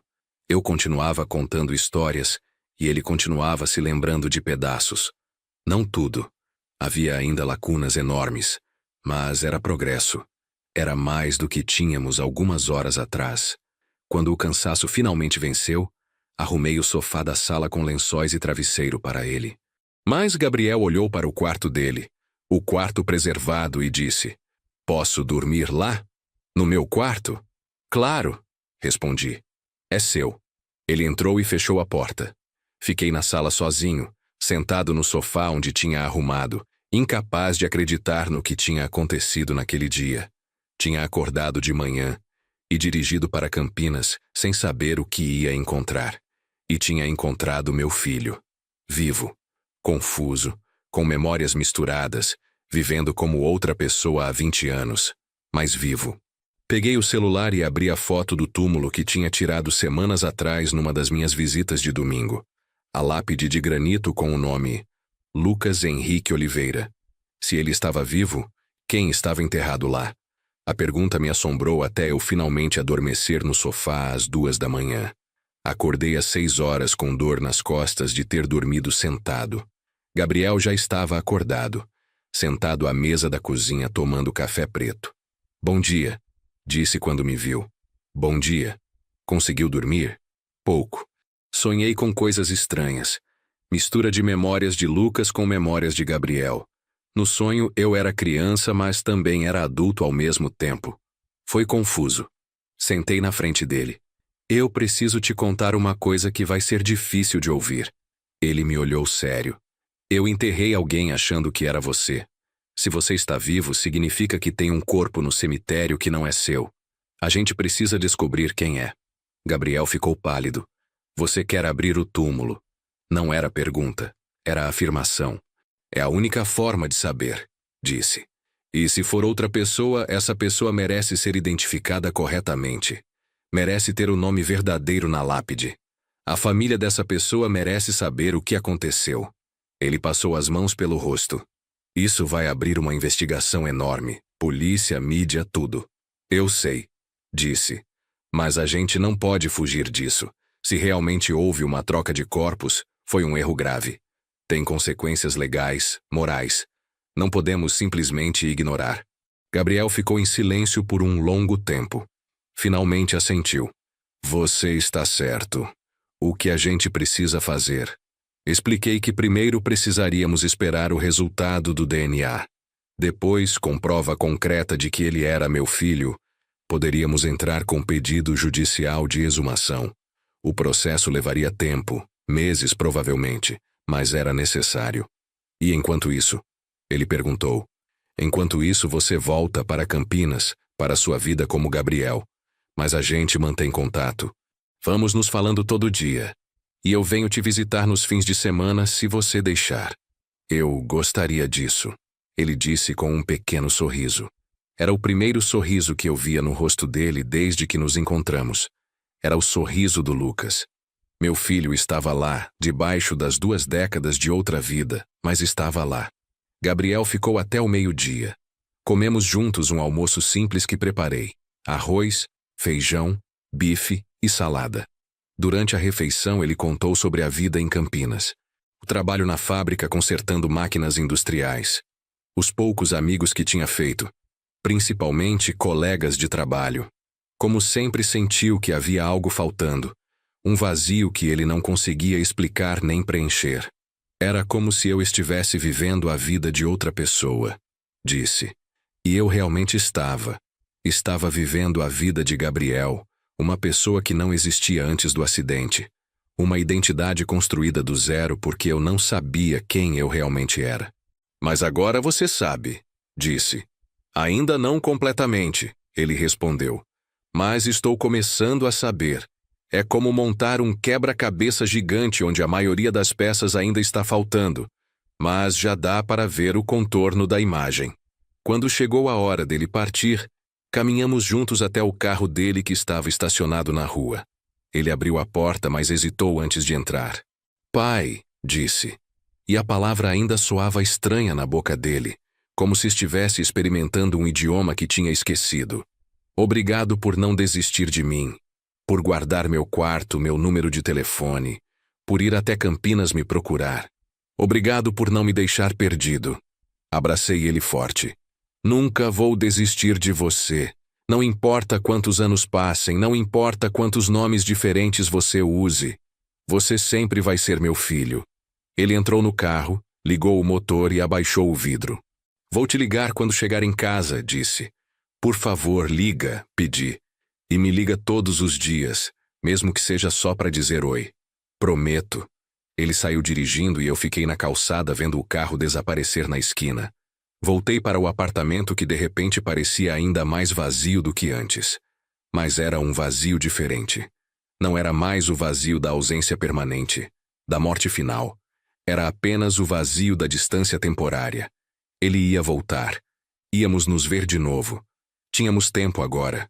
Coisa que eu pensava ter perdido para sempre 20 anos atrás. Naquela noite, às 9h15, meu telefone tocou. Lucas. Filho apareceu na tela. Atendi sorrindo. Cheguei em casa, ele disse. Viagem tranquila. Que bom. Comeu alguma coisa?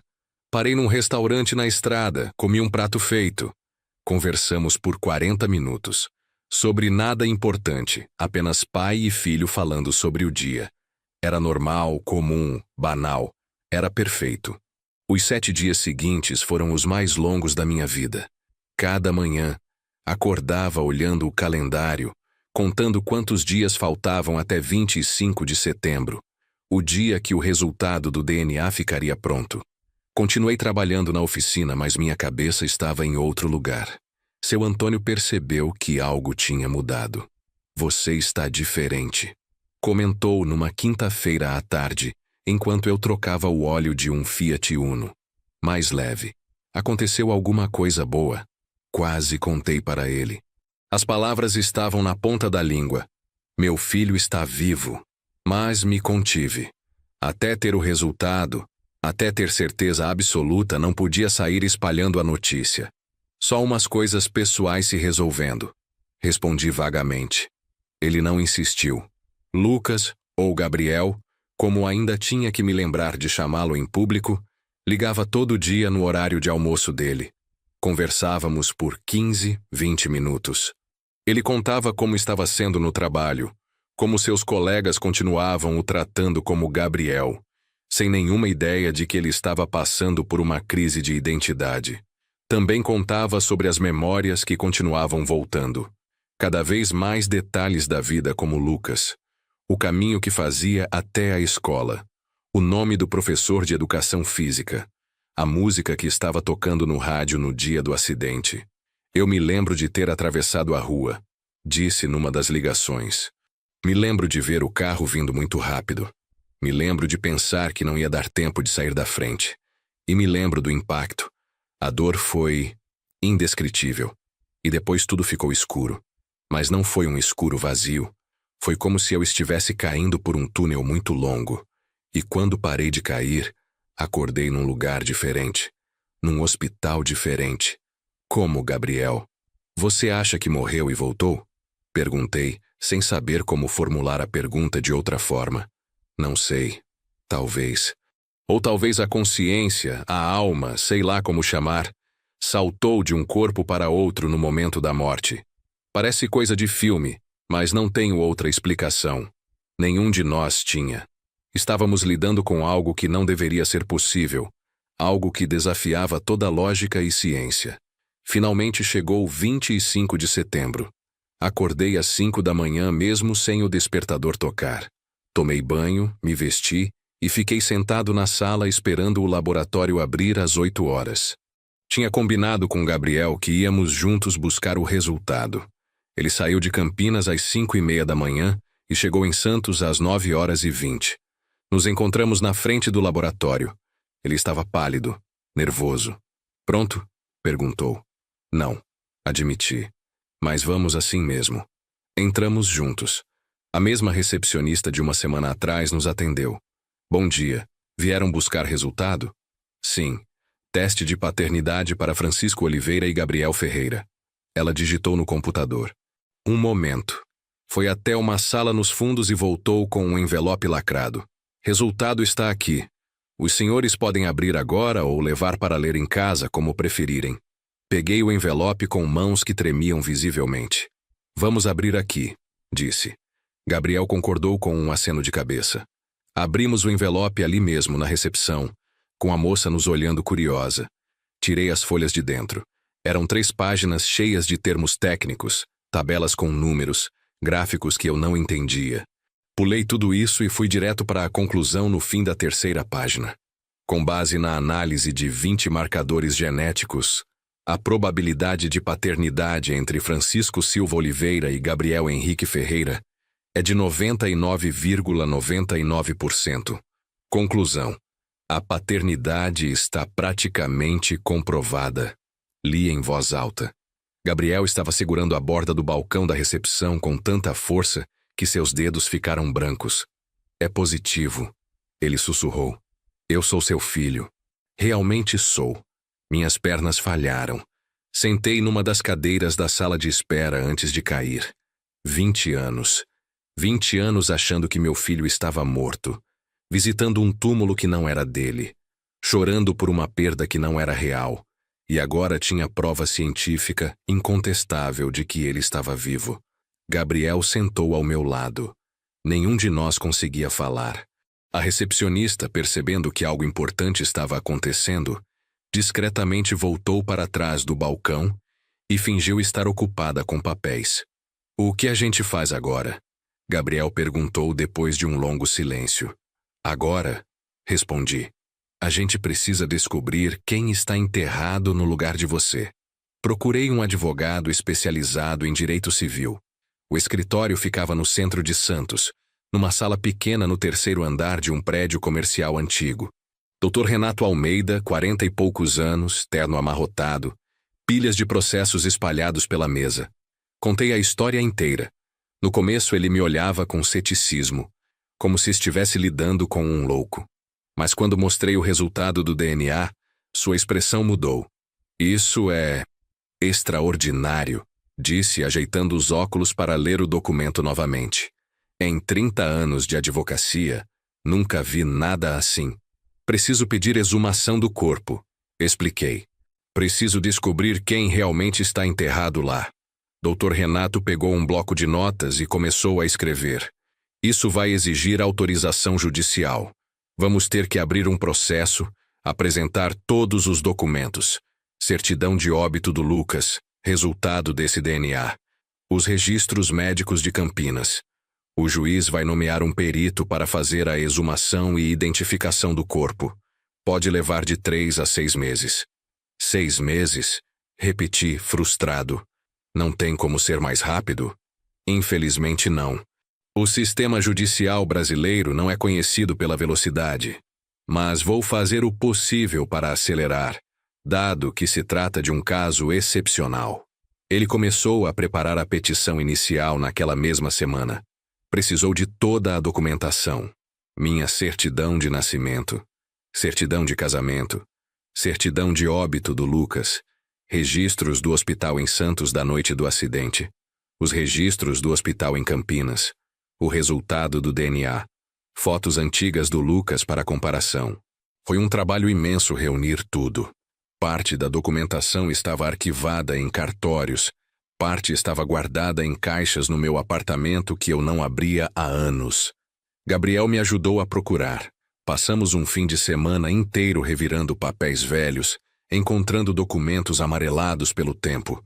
Em uma dessas caixas, encontrei cartas que Lucas tinha escrito quando era adolescente.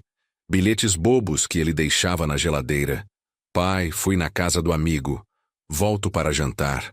Cartões de Dia dos Pais feitos à mão na escola primária. Gabriel leu tudo com lágrimas nos olhos. Eu era uma criança normal, disse. Tinha uma vida normal, uma família que me amava. E perdi tudo isso por causa de um acidente. Não perdeu, corrigi. Só ficou esquecido por um tempo. Mas agora encontrou de volta. Dr. Renato protocolou o pedido de exumação na primeira semana de outubro. O processo foi distribuído para a Vara de Família e Sucessões do Fórum de Santos. Recebemos o número do processo e agora era questão de esperar. O juiz vai analisar os documentos, explicou o advogado. Pode pedir informações complementares, pode nomear um assistente técnico. Eventualmente vai deferir ou indeferir o pedido. Se deferir, marca a data para a exumação e nomeia perito oficial para fazer a identificação do corpo. Enquanto isso, a vida continuava. Gabriel voltava para Campinas durante a semana e descia para Santos nos fins de semana. Estabelecemos uma rotina. Sábado de manhã ele chegava e íamos almoçar juntos num restaurante perto da praia. À tarde caminhávamos pela orla conversando sobre tudo e nada. Domingo de manhã íamos ao cemitério. Foi ideia dele. Quero ver, disse. Quero ver o túmulo com meu nome. Fomos num domingo nublado de outubro. Caminhamos entre as fileiras de lápides até o quadrante C, debaixo do IP amarelo. Lá estava, Lucas Henrique Oliveira. Gabriel ficou parado olhando para a pedra por um longo tempo. É estranho, disse finalmente. Ver seu próprio túmulo. Ver a data da sua morte gravada em pedra. Saber que tem um corpo aí embaixo, mas não é o seu. Ajoelhei como fazia todo domingo e limpei a lápide. Tirei as folhas secas, arranquei o mato. Gabriel me ajudou. Trabalhamos em silêncio, lado a lado, pai e filho cuidando de um túmulo que não deveria existir. Quem quer que esteja aqui, Gabriel disse baixinho, merece ser identificado. Merece ter o próprio nome na lápide. Merece que alguém saiba o que aconteceu com ele. Concordei. Era isso que me motivava a continuar com o processo apesar da demora, das complicações, do custo emocional. Aquele corpo tinha pertencido a alguém. Talvez houvesse uma família em algum lugar ainda procurando por ele depois de 20 anos. Precisavam saber a verdade. No fim de outubro, 3 semanas depois de protocolar o pedido, recebemos a primeira resposta do juiz. Dr. Renato me ligou. Deferido. O juiz autorizou a exumação. Já nomeou o perito oficial. A exumação está marcada para 15 de novembro, às 8 horas da manhã. 15 de novembro, amanheceu frio e cinzento. Gabriel tinha vindo de Campinas na noite anterior e dormiu no sofá do apartamento. Nenhum de nós tinha conseguido dormir direito. Às 6 da manhã já estávamos acordados, tomando café em silêncio, cada um perdido nos próprios pensamentos. Dr. Renato nos encontrou no portão do cemitério às 7h45. Junto com ele, estavam o perito oficial, Dr. Carlos Mendes, um médico legista de uns 60 anos, e 2 assistentes. Também havia um oficial de justiça para documentar todo o processo. Bom dia, cumprimentou o Dr. Renato. Vamos proceder conforme combinado. O perito vai abrir o jazigo, coletar material para identificação, tirar fotografias e lacrar novamente. Todo o processo deve levar cerca de 2 horas. Podemos ficar? Perguntei. Querem mesmo assistir? Dr. Carlos perguntou, soando surpreso. Não é algo agradável de ver. Preciso estar aqui, disse. Gabriel concordou. Eu também. O perito assentiu. Está bem, mas vou pedir que fiquem a uma distância segura. Meus assistentes vão precisar de espaço para trabalhar. Caminhamos até o quadrante C. Alguns funcionários do cemitério já estavam lá com equipamento. Pás, cordas, uma pequena escavadeira. Haviam cercado a área com fitas amarelas. O perito deu instruções e o trabalho começou. Primeiro removeram a grama e a camada superficial de terra. Depois começaram a escavar mais fundo. O som das pás batendo na terra ecoava no silêncio do cemitério. Gabriel estava ao meu lado, pálido, os braços cruzados sobre o peito. Levou 40 minutos até chegarem ao caixão. Mesmo depois de 20 anos enterrado, ainda estava relativamente intacto. A madeira estava escurecida, com manchas de umidade, mas não tinha desintegrado completamente. Os assistentes passaram cordas por baixo e içaram o caixão cuidadosamente. Colocaram sobre uma lona plástica estendida no chão. Dr. Carlos vestiu luvas, máscara e um avental impermeável. Vou abrir agora, avisou. Sugiro que se afastem mais. Não nos movemos. Ele usou uma alavanca para forçar a tampa. A madeira cedeu com um rangido alto. A tampa se abriu e o cheiro nos atingiu imediatamente. Mesmo a 3 metros de distância, era insuportável. Gabriel virou e vomitou na grama. Dr. Carlos trabalhou metodicamente, sem demonstrar nenhuma reação ao cheiro ou à visão. Tirou fotografias de todos os ângulos, fez anotações num bloco. Depois começou a coleta de amostras. Um dente para análise odontológica, fragmentos de osso para extração de DNA, tecido preservado onde ainda existia. Tudo foi colocado em recipientes estéreis etiquetados. Consegue determinar alguma coisa agora? Perguntou o Dr. Renato. Preliminarmente, disse o perito ainda trabalhando. O corpo é de um homem jovem, provavelmente entre 18 e 25 anos no momento da morte. Estatura aproximada de 1,75 m. Estrutura óssea consistente com caucasiano. Causa provável da morte. Traumatismo severo, possivelmente por acidente. Há fraturas múltiplas no crânio e nas costelas.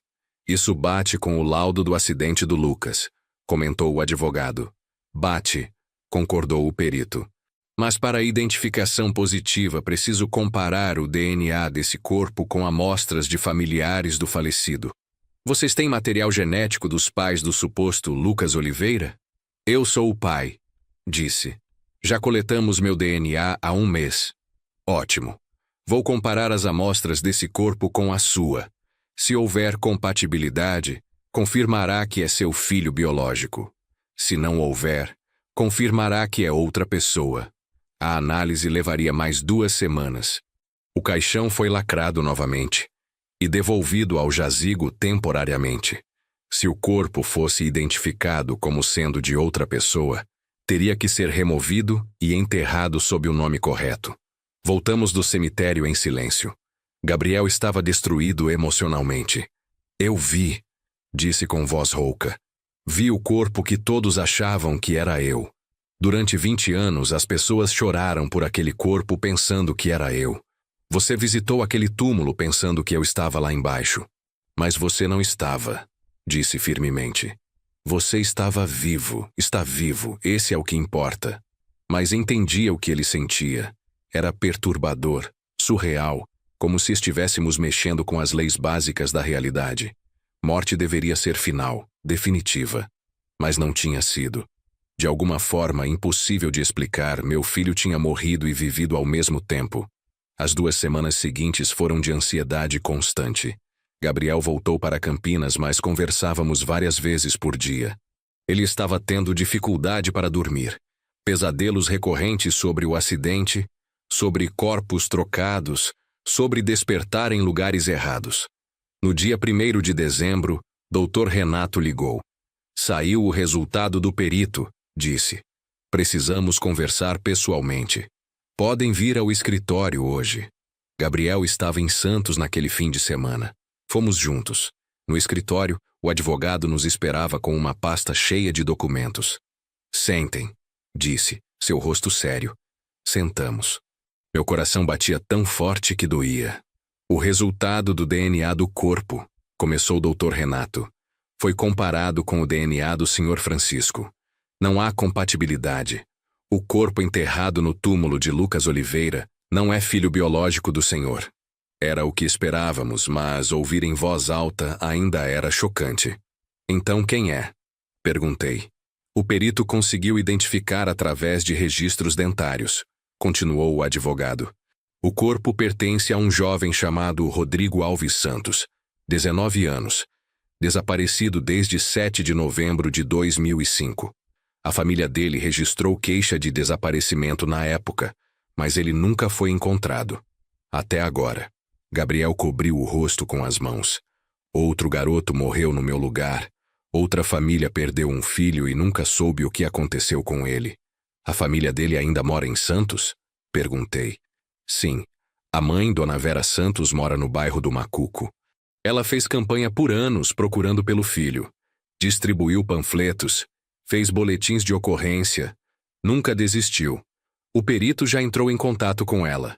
Ela vai vir fazer identificação formal nos próximos dias. Ficamos em silêncio processando a informação. Outro jovem, outro filho, perdido na mesma noite. De alguma forma, na confusão daquela noite terrível, os corpos tinham sido trocados. Rodrigo foi enterrado como Lucas. E Lucas, ou melhor, sua consciência, sua alma, tinha acordado em outro corpo em outra cidade com outro nome. Como isso aconteceu? Perguntei. Como 2 corpos foram trocados? Dr. Renato folheou os documentos. O perito investigou os registros hospitalares daquela noite. Aparentemente, houve 2 acidentes graves em Santos quase ao mesmo tempo. O Lucas foi atropelado na Avenida Conselheiro Nébias às 23h45. O Rodrigo foi encontrado inconsciente na Avenida Francisco Glicério, a apenas 8 quarteirões de distância, às 23h52. Ambos foram levados para o Hospital Guilherme Álvaro em ambulâncias diferentes, chegando com minutos de diferença. Ambos tinham ferimentos graves na cabeça. Ambos estavam inconscientes. Ambos eram jovens da mesma idade aproximada. Na correria da emergência, com múltiplas vítimas chegando ao mesmo tempo, houve confusão na identificação. O Lucas tinha carteira de identidade no bolso. O Rodrigo não tinha nada, nenhum documento. Mas na pressa, alguém colocou a identificação do Lucas no prontuário errado. Quando o senhor chegou para identificar o corpo, levaram o senhor até o Rodrigo achando que era o Lucas. Mas eu vi o rosto dele. Protestei. Eu toquei a mão dele. Como eu não percebi que não era meu filho? Os ferimentos na cabeça eram severos, explicou gentilmente o advogado. O rosto estava inchado, machucado. Era de noite. O senhor estava em choque emocional extremo. Acabara de receber a notícia mais devastadora da sua vida. O cérebro humano vê o que espera ver, especialmente em momentos de trauma. Gabriel falou pela primeira vez desde que sentamos. E o que aconteceu com o Lucas Real? Comigo? Você também deu entrada no hospital naquela noite, disse Dr. Renato, consultando mais papéis. Mas havia tanta confusão, tantas vítimas, que você foi registrado inicialmente como desconhecido. Passou por cirurgia de emergência. Os médicos conseguiram estabilizar você, mas você entrou em coma. Quando acordou 3 dias depois, tinha amnésia severa. Não sabia seu nome, não reconhecia ninguém. E ninguém estava procurando por você, porque todos achavam que Lucas Oliveira já estava morto e enterrado. Mas depois eu fui transferido para Campinas. Gabriel completou. Como isso aconteceu? Dr. Renato virou mais páginas. Segundo os registros que consegui obter, você ficou internado em Santos por 5 dias. No 5º dia, o hospital estava superlotado e precisando de leitos. Você estava estável, mas ainda sem identificação. Foi transferido para o Hospital Municipal de Campinas, que tinha convênio para receber pacientes de outras cidades. Em Campinas, você continuou sendo tratado como João Ninguém. Passou mais semanas internado. Quando finalmente recebeu alta, não tinha para onde ir, não tinha família procurando por você. A assistência social te ajudou a começar uma nova vida do zero. Você virou Gabriel Ferreira. Gabriel estava tremendo agora. 20 anos, disse com voz quebrada. 20 anos vivendo como outra pessoa porque ninguém percebeu o erro. 20 anos que meu pai passou sofrendo achando que eu estava morto. 20 anos que a mãe do Rodrigo passou procurando pelo filho dela sem saber que ele estava enterrado no lugar errado. Não foi culpa de ninguém específico, disse Dr. Renato. Foi uma combinação trágica de circunstâncias. 2 acidentes simultâneos, ferimentos similares, hospital sobrecarregado, erros de identificação na correria. Uma tragédia se sobrepôs à outra e criou essa situação impossível. O que acontece agora? Perguntei. Agora, o advogado abriu outra pasta. Precisamos corrigir os registros oficiais. A certidão de óbito do Lucas será anulada. Ele está vivo, então não pode ter certidão de óbito. O corpo do Rodrigo será devolvido para a família dele para um enterro adequado. E você? Olhou para Gabriel. Vai precisar decidir o que fazer com sua identidade. O que quer dizer? Gabriel perguntou. Legalmente, você tem duas identidades agora. Gabriel Henrique Ferreira existe há 20 anos, tem CPF, RG, carteira de trabalho, histórico completo. Mas, geneticamente, você é Lucas Henrique Oliveira. Precisamos decidir qual identidade você quer manter oficialmente. Gabriel olhou para mim, depois de volta para o advogado. Posso manter as duas? Não legalmente, você precisa escolher uma. Ou volta a ser Lucas oficialmente, e explicamos toda a situação para retificar documentos. Ou continua sendo Gabriel, e apenas reconhece legalmente que também é filho biológico de Francisco Oliveira. Qual você recomenda? Perguntei. Dr. Renato pensou antes de responder. Do ponto de vista prático, manter a identidade de Gabriel é mais simples. Ele tem 20 anos de vida documentada como Gabriel, emprego, contas, histórico. Reverter tudo isso seria extremamente complicado burocraticamente. Mas do ponto de vista emocional, familiar, essa é uma decisão que só vocês podem tomar. Gabriel ficou em silêncio por um longo tempo. Olhava para as próprias mãos, abrindo e fechando os dedos lentamente. Eu passei 20 anos sendo Gabriel, disse finalmente. Construí uma vida inteira com esse nome. As pessoas me conhecem assim. Eu me acostumei a responder por esse nome. Mas quando olho no espelho agora, quando acesso às memórias que estão voltando, eu sei que sou Lucas, que sempre fui Lucas. Gabriel foi apenas uma máscara, uma identidade temporária até eu descobrir quem eu realmente era. Ele olhou para mim com olhos cheios de lágrimas. Pai, eu quero voltar a ser Lucas. Oficialmente. Não importa quanto trabalho vai dar, quanta burocracia. Eu quero meu nome verdadeiro de volta. Eu quero ser seu filho legalmente de novo. Minha garganta apertou. Não consegui falar por alguns segundos. Apenas peguei a mão dele e apertei. Então vamos fazer isso, disse Dr. Renato. Vai ser um processo longo. Vamos precisar de uma sentença judicial declarando que Lucas Henrique Oliveira não morreu em 2005, que houve erro de identificação e que ele é a mesma pessoa atualmente conhecida como Gabriel Henrique Ferreira. Com essa sentença, podemos retificar todos os documentos. Quanto tempo vai levar? Gabriel perguntou. 6 meses, talvez 1 ano. Depende do juiz, da complexidade do processo. Mas vamos conseguir, tenho certeza. Saímos do escritório do advogado com uma mistura de alívio e apreensão. Sabíamos a verdade agora. Sabíamos o que tinha acontecido. Mas ainda havia um longo caminho pela frente. Naquela noite, sentados no meu apartamento, Gabriel me fez a pergunta que estava evitando desde o começo. Você vai contar para a minha mãe? Suspirei fundo. Preciso. Ela tem direito de saber. Mas não sei como ela vai reagir. Faz 20 anos. Ela refez a vida. Tem outra família. Não sei se vai querer reviver tudo isso. Eu entendo se ela não quiser me ver. Gabriel disse baixinho. Eu não sou mais o garoto de 20 anos que ela perdeu. Sou um homem de 40, um estranho com o rosto do filho dela. Deve ser assustador. Ela te amava muito, disse. Quando você morreu, ou quando achamos que você tinha morrido, ela se despedaçou. Não conseguiu nem ir ao cemitério depois dos primeiros meses. A dor era grande demais, mas isso não significa que ela parou de te amar. Levei 3 dias para juntar coragem de ligar para Regina. Não falávamos com frequência desde o divórcio, apenas contatos esporádicos em aniversários ou datas importantes. Quando liguei, ela atendeu com surpresa. Francisco, aconteceu alguma coisa? Regina, preciso conversar com você pessoalmente, é importante. Percebi a hesitação na voz dela. Sobre o quê? Não posso falar por telefone. Por favor, é sobre o Lucas. Silêncio do outro lado. Depois com voz apertada. O que tem o Lucas?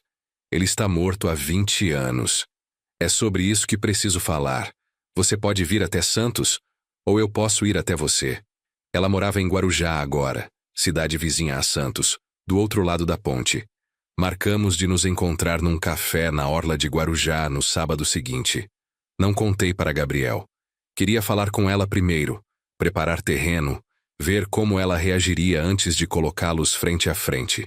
Cheguei no café às 3 da tarde. Regina já estava lá, sentada numa mesa perto da janela. Tinha 54 anos agora. Cabelo tingido de loiro escuro, algumas rugas ao redor dos olhos. Ainda bonita, mas diferente da mulher que eu tinha conhecido. Os anos tinham mudado os dois. Oi, cumprimentei sentando na frente dela. Oi, você me deixou preocupada com esse mistério todo. Respirei fundo. Não havia forma fácil de dizer aquilo. Regina, o Lucas não morreu. Ela me olhou como se eu tivesse falado em outro idioma. O quê? Houve um erro. Um erro terrível na identificação do corpo. O garoto que a gente enterrou não era o Lucas. Era outro jovem que sofreu acidente na mesma noite. O Lucas sobreviveu, mas com amnésia severa. Ele viveu esses 20 anos em Campinas com outro nome, sem saber quem era. Até que as memórias começaram a voltar mês passado.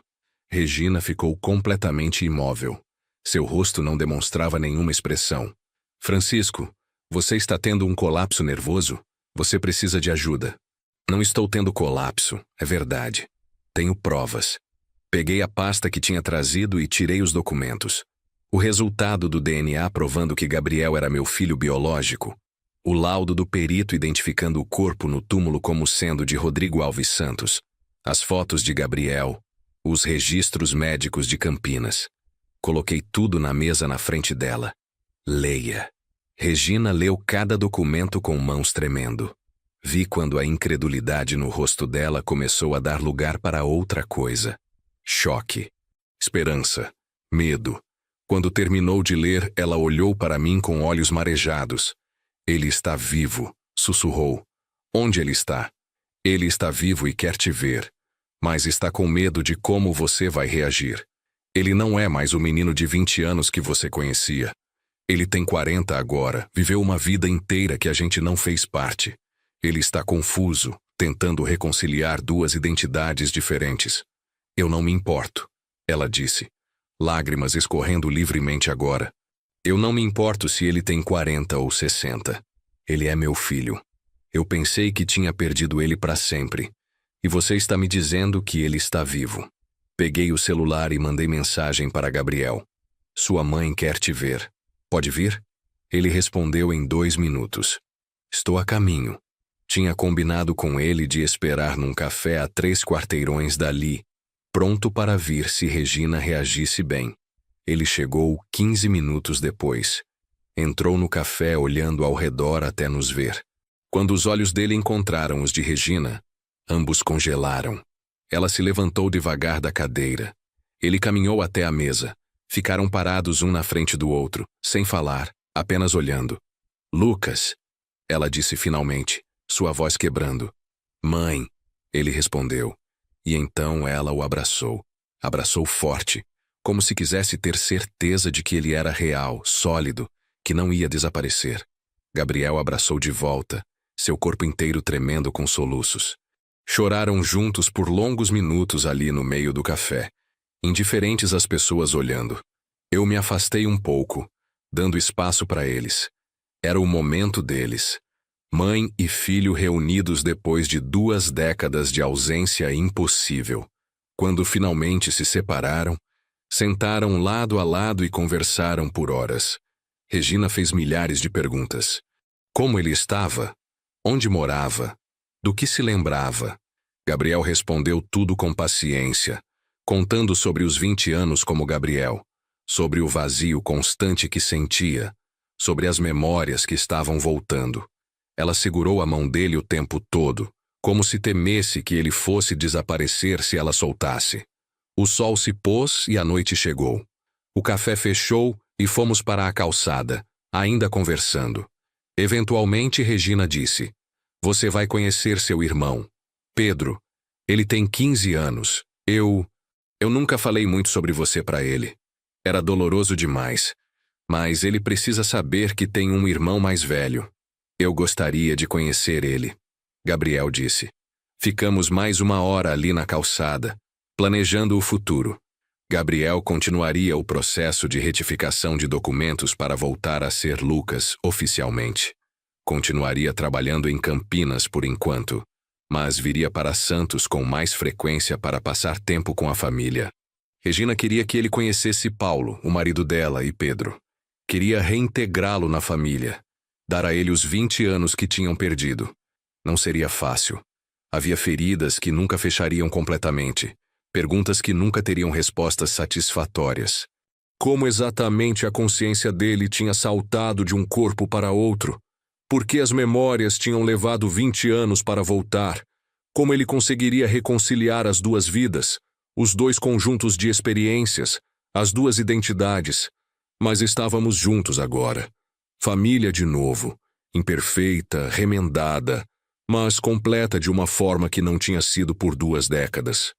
Enquanto dirigia de volta para Santos naquela noite, com Gabriel seguindo no carro dele atrás de mim como tinha feito tantas vezes nos últimos meses, pensei nas visitas dominicais ao cemitério. 20 anos sem falhar. 20 anos conversando com uma lápide, trazendo flores para um túmulo que não continha meu filho. Mas, de alguma forma, aquelas visitas tinham mantido ele vivo na minha memória. Tinham mantido a conexão forte o suficiente para que, quando ele ligou daquela forma impossível no meio da noite, eu soubesse imediatamente quem era, reconhecesse a voz que não ouvia há 2 décadas, e fosse buscá-lo sem hesitar. No domingo seguinte, voltamos ao cemitério os 3, eu, Gabriel e Regina. Fomos ver o túmulo pela última vez antes que o corpo de Rodrigo fosse transferido para outro lugar. Ficamos parados ali, os 3 juntos, olhando para o nome na lápide que em breve seria mudado. Sinto muito, Gabriel disse baixinho falando com o túmulo. Sinto muito que você morreu e eu vivi.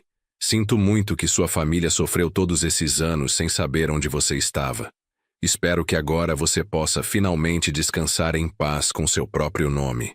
Colocamos flores na lápide, não pelas últimas vezes, mas pela primeira vez sabendo a verdade de quem realmente estava ali. Depois fomos embora juntos, deixando para trás o túmulo que tinha guardado o segredo por 20 anos. Meu filho tinha sido enterrado há 2 décadas, mas no mês passado recebi uma ligação do número dele, e ele disse: "Pai, onde estou?" E eu o trouxe de volta para casa.